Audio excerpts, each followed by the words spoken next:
The front runner in the mayoral race, and it is his second time trying to be your mayor. We sat down with Nathan Fletcher as part of our commitment to in-depth coverage on this political race. 10 News morning anchor Virginia Cha asked him some tough questions. Former Assemblyman Nathan Fletcher is running for mayor of San Diego in the special election. He's running as a Democrat after joining the party about 5 months ago. Nathan Fletcher joins us. Welcome. How are you? I'm good, thank you. This is out there, so let's address it. Some critics have called your job at Qualcomm easy, a no-show job, and that you would owe the company if you were elected mayor. What do you want voters to know about that? Well, let's just take a look at the facts. I think San Diegans deserve a look at the facts, and there's a lot of misinformation out there. Somebody to gain a political purpose produced some internal database that I don't use that conveyed this thought that I hadn't shown up to work for 31 days. When the reality is I don't use the database. There's no reason that I would have ever logged into that program. In fact, other executives that showed hadn't logged into that program for thousands of days, and I think it was absolutely irresponsible for people to repeat something that we had proven wasn't true. The second thing is I would point you to the words of Paul Jacobs and others who just said no one has worked harder than Nathan. And frankly, it's politics, it's campaigns. People have agendas and they're going to say things. But I've worked hard my whole life. I grew up in a working class family. In high school, I was a janitor in a movie theater. I got up at 3:30 or 4 a.m. every morning to scrub those toilets before school. I was the first one in my family to go to college. I went on a scholarship, and even there, I drove forklifts. I stacked wood in lumber yards to pay for school. I joined the Marine Corps, where I patrolled some of the most dangerous parts of the world and was constantly evaluated and rated one of the hardest working legislators. In the state assembly, we had more legislation passed. We did big things like Chelsea's Law. We did things for health care and veterans and was constantly rated one of the most effective.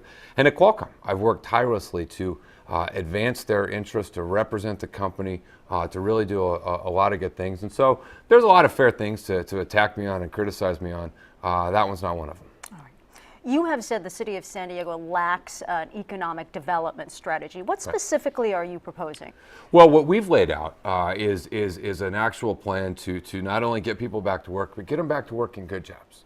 We want to make sure as a city and as mayor, I want to make sure that I'm implementing economic development plans that ensure people can get a job that pays them a good wage.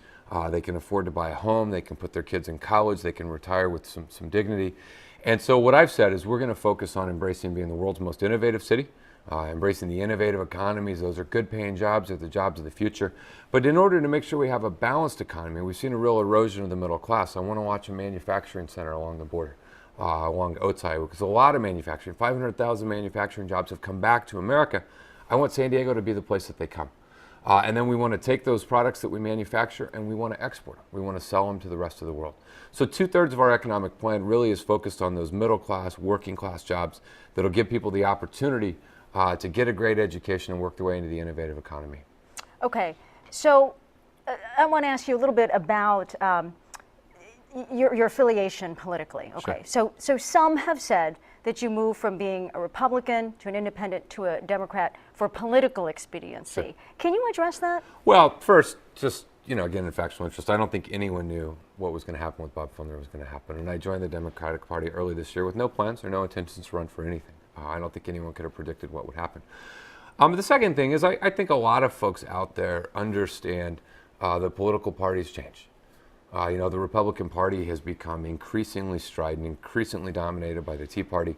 I often said I'm not the only one that left. They're down to, I think, 26% registration. And so there were a lot of issues. I was always out of line with the Republican Party. I always supported a woman's right to choose and equal rights and commitment to our environment.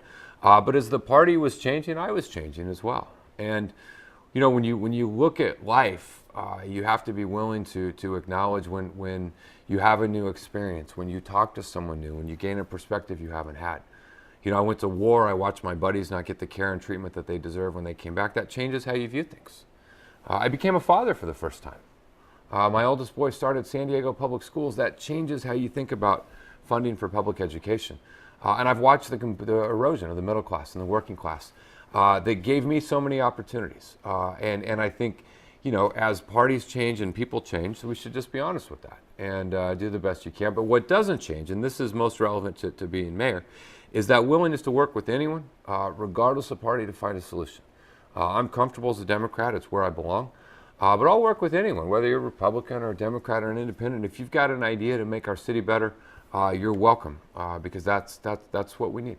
All right, Nathan Fletcher, thank you very much. Good luck to you. Thank you. We want to remind you the special election is Tuesday, November 19th. If you want to stay informed, visit the Democracy 2013 section at 10news.com.